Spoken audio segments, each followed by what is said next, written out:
Welcome, Sacred Spirit. So, I've chosen two beautiful Buddhist cards for you right at the end of the reading, and they are very beautiful and quite telling. And I've also chosen two of the vibe cards for you right in the beginning. So, we've got two vibe cards in the beginning, we've got two Buddhist cards at the end, or Buddhist teachings, shall we say. And then we've used two decks, the Osho Zen, and we've used the Rider Waite tarot deck for you. So let's have a look at you, you beautiful sacred spirit. Thank you for joining me. My name is Juan, and this is Unity Soul Align or Unity Soul Tarot. My website is unitysoulallign.com. All the links are down below if you'd like to show some support. Whoop, whoop. Everything is there for you. All right. So thank you for you. Thank you for allowing me to read your reading. It is a bit complex, and I'm going to dive right in so that I don't miss anything out. All right. And probably I want you to have a look at the cards. I want you to have a look at the numbers. Really vibe with the cards. What does it mean for you? And your mind, your heart, your soul, your spirit guides might be showing you something else that I'm unable to show you. So I'd love you to just dive deep with me, fly alongside me, and have a look at these beautiful cards. All right. So the Hermit is showing up. It represents you. It's this time that you're going through right now, and you're wanting to stay away from the world. You're wanting to stay away from people, from situations that are a little bit too toxic. And there's this energy of leave me alone, allow me to do me, and you do you. You know, that energy of just healing yourself, healing your woundedness.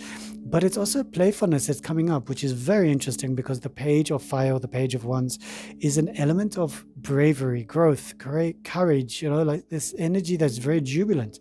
So even though you're going through this wise night of the soul, you know, this beautiful energy where you're going within, you're being playful about it, which I really, really like. And you are entertaining yourself. You are taking yourself to the next level. You are allowing yourself to grow through playfulness, and that is brilliant. You know, maybe you'll develop a workshop, you'll develop something out of this time that you've been gathering for yourself. One of the major lessons here is the Two of Cups. So you want to be with somebody, you don't want to be with somebody, it's a lesson. You know, this energy is coming up for you.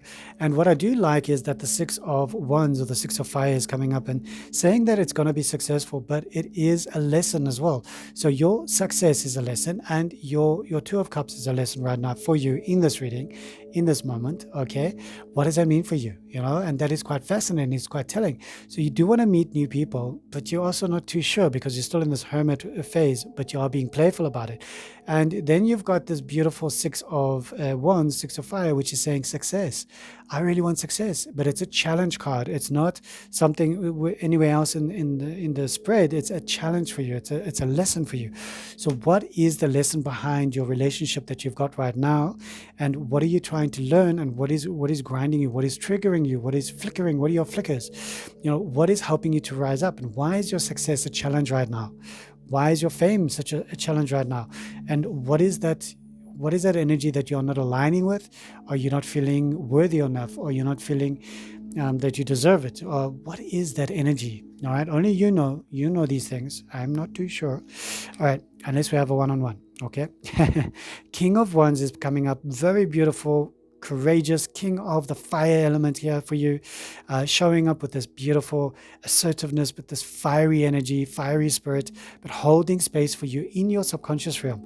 You know, it's a really, really powerful energy. And we've got the Hanged Man showing up for you in the subconscious realm, holding space for you in your foundation.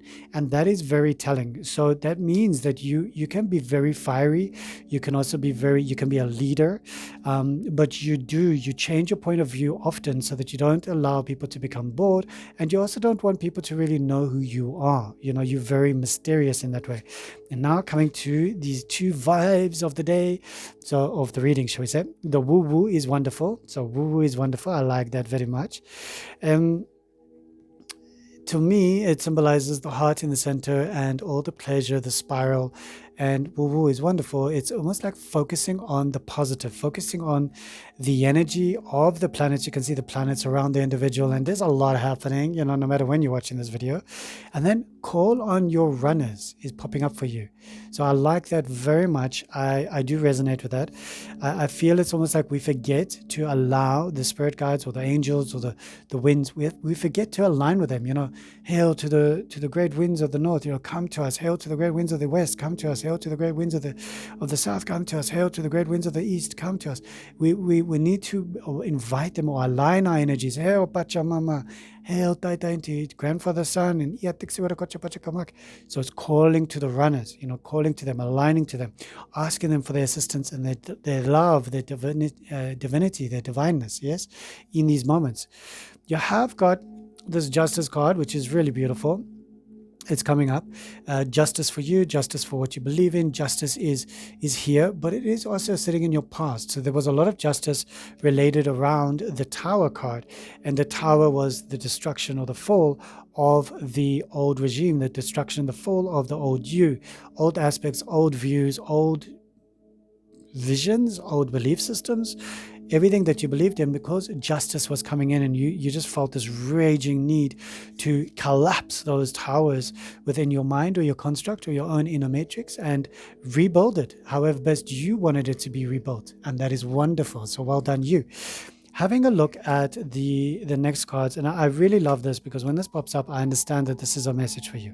We've got the Hanged Man that's popping up for you from your higher self, but it's also in your subconscious realm. It's asking you to change your point of view, change your perception. Now is the time. As above, so below, and the one is below you, the one is above you. And the one above you is also the Two of Cups.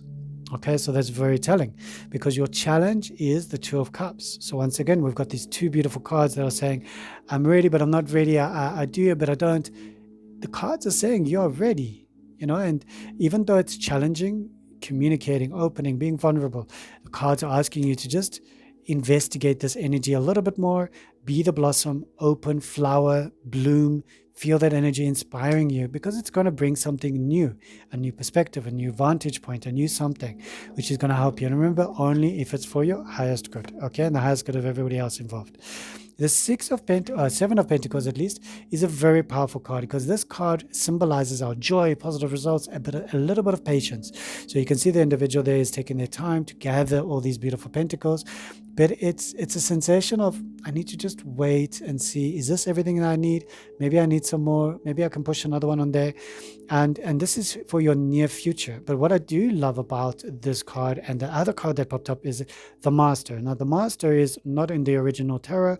It is only in the Osho Zen. So the Osho Zen, the Master here card is coming up and saying, have a look at what you have accomplished and know that you have mastered your life. You have mastered everything around you. You have manifested, you have demanifested, you have resonated and you have unresonated. You have put healthy boundaries. And in your future, your near future, your life is about to turn around for an epic moment where you can feel financially guided. You can feel financially uplifted. So this is a really, really positive time for you. I'm getting excited for you. How you see yourself is particularly interesting because you see yourself as the 10 of Cups, but you also see yourself as this 7 of Cups. All right, so 7 of Cups, we understand this energy is coming in and it's a little bit unsure, it's a little bit uncertain, but there's, it's an energy that wants you to illuminate these various choices that you have. Okay, so various choices that you have. We project ourselves onto others project themselves onto us, but you, as you perceive yourself, you're almost getting lost in all the projections and everything else. That's why you're taking the hermit road right now. And you are jubilant because you are experiencing victories in many ways. Something inside of you is becoming victorious. You are conquering your old versions of yourself, and you are rediscovering yourself. What I love about your environment is that you've got the inner voice, which is the inner voice is the High Priestess. So you've got this energy that's coming through for you. Your intuition is guiding you. And this is in your environment. So you have created an environment that is helping you and assisting you through the Tower. So it's fascinating that your environment is still the Tower because we had the past with the Tower as well. So whether the past was physical, mental, or emotional, or metaphysical, it's there. Now your environment is also the Tower, whether it's physical, mental, emotional, and it is resonating with the number 16. 1 and 6 is a 7. So the 7 is an uncomfortable number, but push through it. Listen to your inner voice. Listen to the High Priestess that is calling you and calling you to task, in this moment where you feel like everything is really tumultuous, upside down, inside out. What do I do? All right. You are hopeful for the King of Pentacles, which is abundance, prosperity, the will to succeed, it's hard work, it's this growth coming through for you. But you're also a little bit scared of all of that power. You're not too sure what's going to happen. If you do get all of the power, and that is what you're scared of, is the devil. The devil, the addictions, the cravings, the desires, the shadow. But remember, when you integrate your shadow, you will become a beautifully polarized, balanced individual with so much success, growth, and aptitude for other people's emotions. There is something that's drawing you into this reading and asking you to remember, not only is the devil card bad, but it is also good. When we embrace our shadow, when we embrace our flaws, when we embrace those aspects of us that we are almost a little bit ashamed of or scared of, when we embrace them, we integrate them, we become whole, but a better version of ourselves. Our shadow is then our backbone when we need to fight for our own survival. And that is why the King of Pentacles is coming up there with the Devil card, showing you that it's going to be all right. Even though you're a bit scared of your own shadow, you're a bit scared of other people's shadows, you're going to be supported in this role. And now we've got Death, and we've got the Five of Swords. I don't know if you watched yesterday's video, but the Five of Swords came up as well. Or was it the day before? Okay, but this element of energy of overthinking, fives are always about a little bit of conflict, and bumping and grinding, and some people, bumping against the way you think. And this is your outcome card. So there's going to be death, there's going to be awakening, there's going to be a resurrection of you in the way you think, in the way that you almost project yourself to others and how you communicate yourself to others. This energy that is coming through wants to help you. So when I look at this, the major card that pops out for me is Master, Success, and Inner Voice. Okay. Master, Success, and Inner Voice. You've got a lot happening for you. You do want partnerships. There are two of cups, all right, in your reading. You do want a relationship. You do want a partnership, one that is balanced, healthy, and beautiful. I can see that you are looking for a new vision. You are looking at the Hanged Man above you and below you, above and below.